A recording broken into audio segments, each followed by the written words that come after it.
The myth of control in modern finance. Everything appears managed. Dashboards glow with indicators.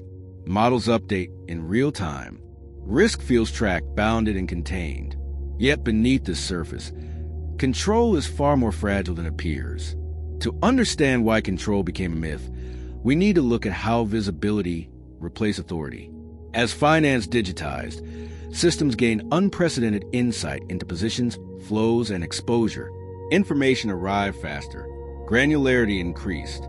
Knowing more began to feel like controlling more. Institutions adapted to this new clarity. Decision-making leaned heavily on live data. Risk was monitored continuously. Alerts replaced anticipation. As long as indicators stayed within bounds, confidence followed. Control became synonymous with observation. This shift felt rational. Problems are easier to manage when they are visible. Losses are easier to absorb when they are measured. The system appeared calmer, more deliberate, more scientific. Control felt engineered into the architecture itself. Markets reinforced belief. Rapid response reduced panic.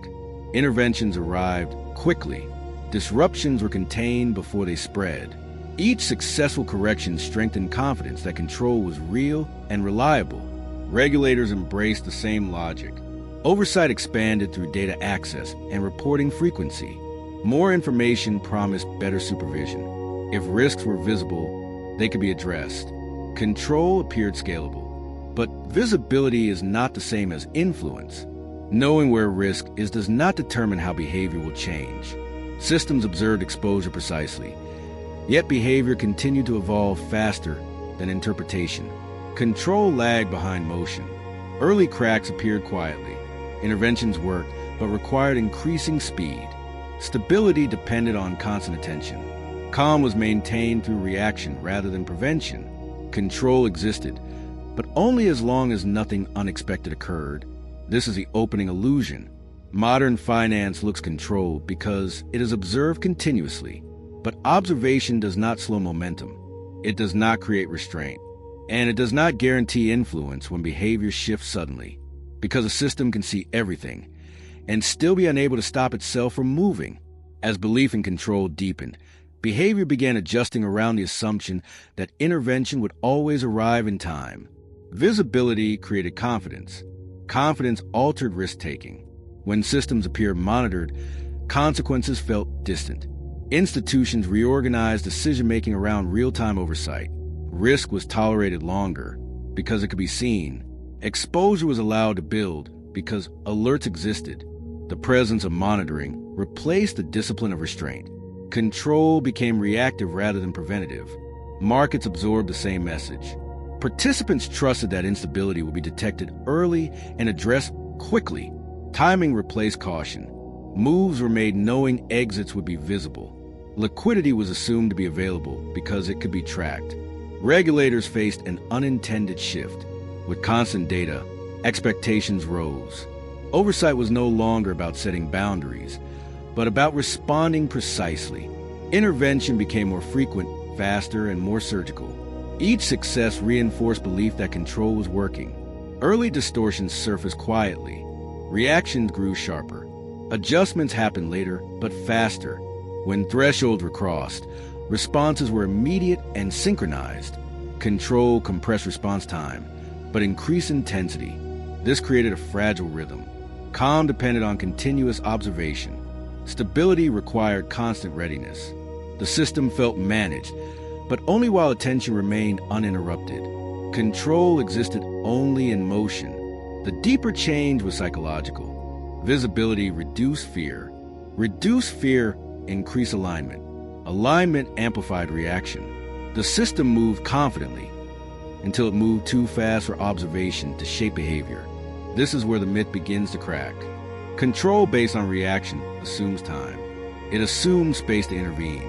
But in tightly aligned systems, momentum outruns oversight because seeing risk does not prevent it, and reacting to it is not the same as controlling it.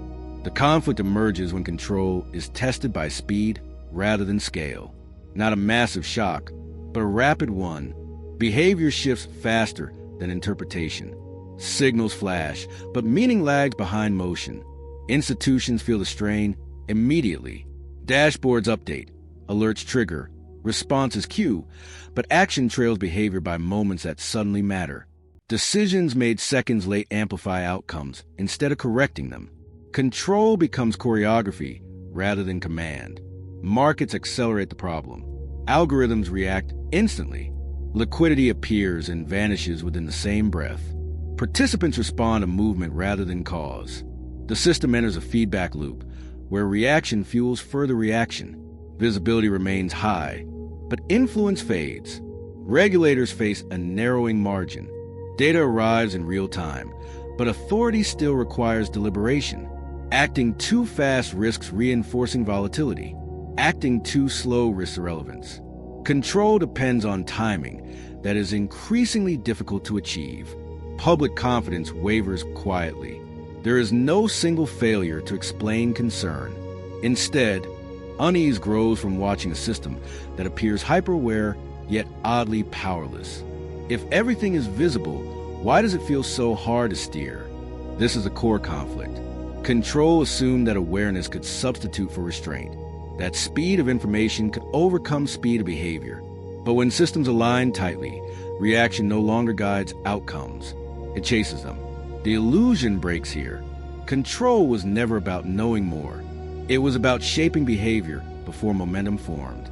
And momentum, once established, ignores dashboards, because a system that reacts perfectly can still lose control if it reacts too late.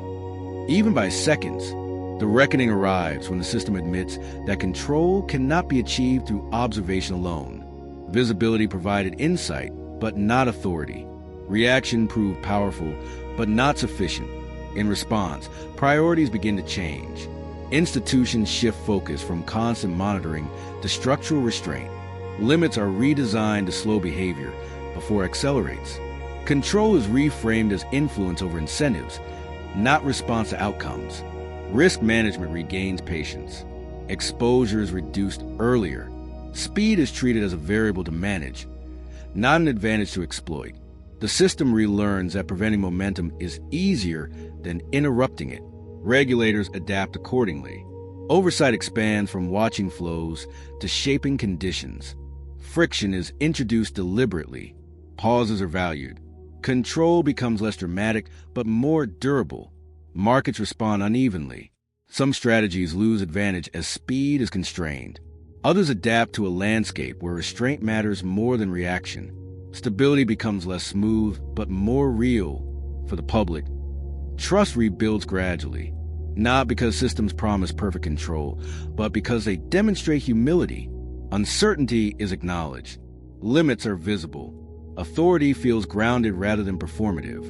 Looking back, the myth of control reveals a central lesson. Knowing everything does not mean controlling anything. True control lies in shaping behavior before it accelerates beyond reach. A system that only reacts is always behind. The myth